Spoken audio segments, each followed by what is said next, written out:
Lydie Makeda, bonjour. Bonjour. Félicitations, tu viens de remporter le prix de la Merci. meilleure présentatrice d'émissions sportives. Alors, une première impression? Je suis très contente, je n'y attendais pas. Donc c'est un sentiment de joie. Je suis vraiment très contente. C'est vrai que je n'étais pas à la cérémonie, donc on m'appelle vers minuit, je suis en train de dormir, on me dit ah Makeda, tu es en train de remporter le prix là. Je dis c'est pas possible. J'ai crié, je crois que j'ai réveillé tout le quartier. Donc là je suis très contente. Ouais, très contente. Mais comment ça s'est passé? Est-ce que tu as postulé? C'est que c'est des collègues qui ont postulé pour toi. Est-ce que tu as toi-même envoyé tes dossiers au comité d'organisation? Il faut dire que le président du comité d'organisation cette année, c'était un collègue qui était là, donc Narcisse Oum, donc il nous a beaucoup motivés. Il était tout le temps au service des sports au troisième. Il dit, les gars, il faut que vous postulez absolument et tout. Donc finalement, tout le service des sports de STV a postulé. Donc moi aussi, j'ai postulé dans 2 catégories. Et voilà, je m'en sors avec un titre dans une catégorie. Parle de tes débuts dans la présentation d'émissions sportives. Alors, la présentation des émissions sportives, je crois que j'ai commencé à Nostalgie, quand j'étais encore à la radio, Nostalgie Cameroun. Et j'animais notamment le grand magazine du dimanche après-midi, avec des décrochages sur les terrains, avec des animations aussi en studio. Donc c'était un peu ça, je me suis habituée petit à petit, j'ai appris véritablement sur le tas. Donc à un moment donné, j'ai été sollicitée par STV pour animer les plateaux de la CAN. Des plateaux voilà, spécialement consacrés à la Coupe d'Afrique des Nations parce que la CAN 2010, voilà, la CAN 2010, parce que Martin Camus n'était pas au Cameroun, donc il fallait bien quelqu'un pour assurer et tout ça. Donc voilà, je l'ai fait, ça s'est très bien passé. Et petit à petit aussi, j'ai intégré la rédaction, le service de rédaction de STV, le grand service de rédaction dont j'étais d'abord à l'information générale. Et puis quand on a installé un service de sport, voilà, détaché de tout, vous avez vu, hein, nous sommes carrément au 3e étage. Donc il a fallu constituer une véritable équipe de sport pour pouvoir avoir un service de sport très fort, uniquement que des journalistes qui ne font que dans le sport, des réalisateurs dans le sport, des caméramans, tout ça. Donc on m'a affecté à ce service-là. C'était un peu dans la continuité de ce que je faisais déjà avant à Nostalgie et ce que j'ai eu aussi à faire pendant la Coupe d'Afrique des Nations là. Donc voilà. Et puis, je suis toujours un peu dans l'ombre de Martin Camus avec la presse refait le match, Martin Camus avec la nuit du sport, quand il était en mission hors du pays, j'assurais la suppléance. C'était un peu ça, donc on travaillait à distance, sur Internet, et puis après on faisait le point, comment ça s'est passé, lui il me disait ce que je devais corriger, voilà. Bref, quoi, un véritable parrain. Et donc quand il est parti, logiquement j'ai suivi. J'ai d'abord commencé par la presse de le match le mardi, émission consacrée donc au championnat local, championnat de football d'élite local, j'ai commencé avec. Et j'ai fait un décrochage sur la nuit du sport, parce qu'il voulait absolument me consacrer sur l'émission, sur le championnat. Je ne voulais pas enchaîner une émission mardi et une autre le mercredi, c'était hyper pénible. Donc voilà, j'ai fait des émissions et puis du jour au lendemain, le directeur d'information m'a rappelé encore pour me remettre à la nuit du sport parce qu'il estimait que j'étais mieux là-bas et que l'émission de mardi, on devait confier ça à une autre personne. Bon, voilà, je reprends encore la nuit du sport grâce au conseil des grands frères comme Fernand Nenkam et même toi-même JP. Parfois je ne te laisse pas respirer sur Facebook parce que je veux un contact, parce que je veux une lecture, je veux ton analyse. Donc il y a beaucoup de gens comme ça, certains voient Makeda devant, mais il y a énormément de personnes qui travaillent, certes il y a la partie technique, mais vraiment j'ai quelques personnes qui forment aussi, qui sont mes consultants cachés, comme je dis, il y a 2-3 personnes avec qui je discute avant chaque émission, même le contenu, le profil des invités, comment équilibrer les plateaux, donc il y a tout ça. Et voilà.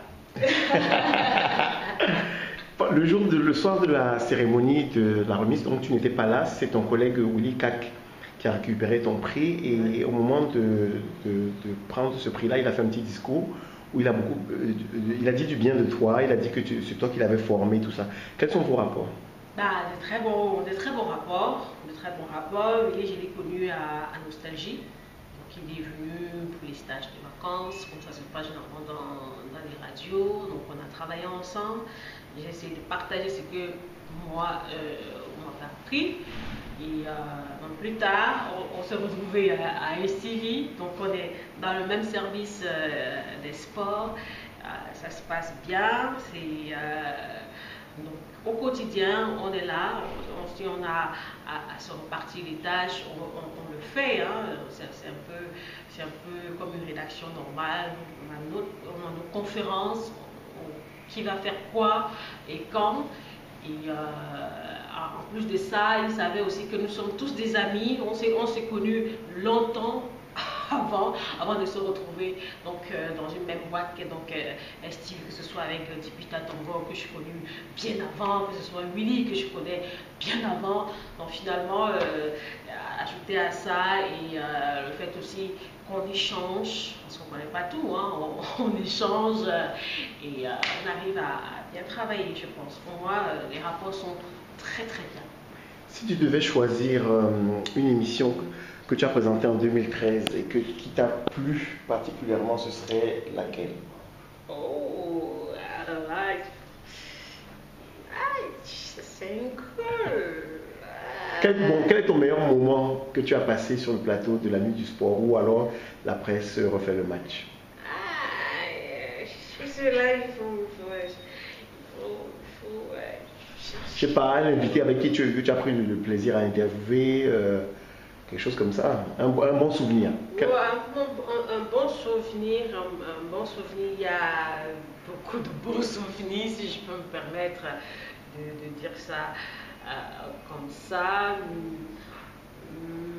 Mais bon, je pourrais par exemple citer la fois où je suis allée couvrir le match Cameroun-Libye. Quand je suis rentrée, j'ai fait un 13 minutes pour l'émission que j'ai intégrée dans la partie débat qui était justement consacrée au Lion de Longchamp à la qualification pour le dernier tour des éliminatoires. J'ai eu beaucoup de retours positifs par rapport à ça. Donc c'est resté dans ma tête. Et il y a aussi eu d'autres émissions. Bon, moi, j'étais reçue à la presse de faire le match. On m'appelle même depuis l'Allemagne. Carabou, machin, il est au Cameroun, Jean-Pierre et tout ça. Donc, ça aussi, c'est resté. Là, ça m'a prouvé que bon, les gens regardent. Voilà, et quand c'est leurs amis qui passent, ils appellent rapidement pour savoir mais comment tu le connais, c'est pas possible et tout ça. Donc, moi, j'ai beaucoup de souvenirs. Je crois que toutes les émissions que je présente, pour moi, ça reste de bons souvenirs. Quand je regarde, je me dis, ah tiens, j'avais fait ça, tiens, j'avais fait ci, donc voilà quoi. Autant Dipita Tongo fonctionne beaucoup avec la page Facebook de son émission, autant la page Facebook de la tienne, il n'y a pas beaucoup d'animation. C'est pourquoi tu n'as pas envie, tu n'as pas le temps, ça ne t'intéresse pas? Ça m'intéresse, j'ai envie, mais j'ai pas le temps.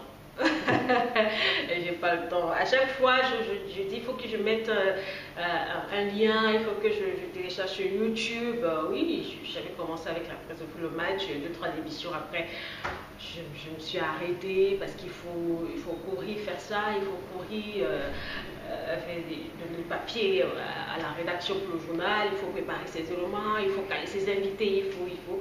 Mais sinon, c'est quelque chose qui me préoccupe vraiment parce que je voudrais qu'après le mercredi, que les gens aient la possibilité, pourquoi pas, de pouvoir regarder l'émission une fois de plus. Donc, je pense que je vais véritablement m'atteler à ça.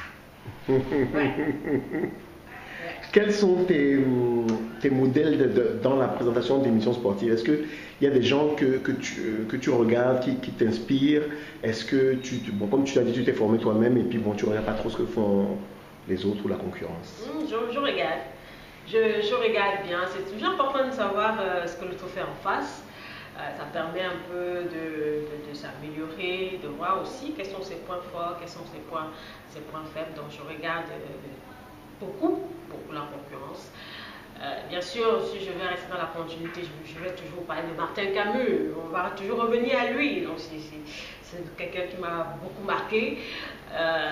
Il a son côté qu'on connaît tous, mais dans le travail, dans la façon de faire, le professionnel qu'il est, je crois que c'est ce côté-là qui m'a évidemment marqué et que j'essaye un peu de faire pareil. Maintenant, à côté de ça, bien sûr, on regarde toutes ces émissions de sport de TF1, on regarde France 2, ça nous inspire. Mais curieusement, ce que je vais vous dire, parler de modèle, mon modèle en termes de présentation d'émissions de sport ne fait pas spécialement le sport. Donc c'est Vanessa Blangraf de France 24, qui est une femme qui anime une émission de débat, et sa façon de faire, sa façon de gérer le plateau, moi c'est ça qui m'a captivé en elle. Et pas que je m'identifie, mais vraiment moi j'adore sa façon de faire sur le plateau. Vous voyez bien que c'est pas une journaliste de sport à la base, mais vraiment on est journaliste d'abord avant d'être journaliste de sport pour moi. Donc il y a vraiment c'est sa façon d'animer ces débats-là qui moi m'inspire. En terminant, qu'est-ce que tu vas faire de ton trophée? Où est-ce que tu vas le mettre? À la maison. Si je pouvais commencer à le mettre dans la cour avant que ça m'arrive, non, je vais bien le ranger à la maison. Et chaque jour, quand je vais regarder ce magnifique trophée, ça va me rappeler aussi que voilà, Fiamma Makeda, c'est une invitation à davantage de boulot. Tu ne vas pas t'arrêter en si bon chemin. Donc c'est au-delà de l'euphorie que je peux avoir, c'est davantage aussi de pression dans le boulot. Il faut faire mieux, il faut continuer à avancer. Merci beaucoup. Merci.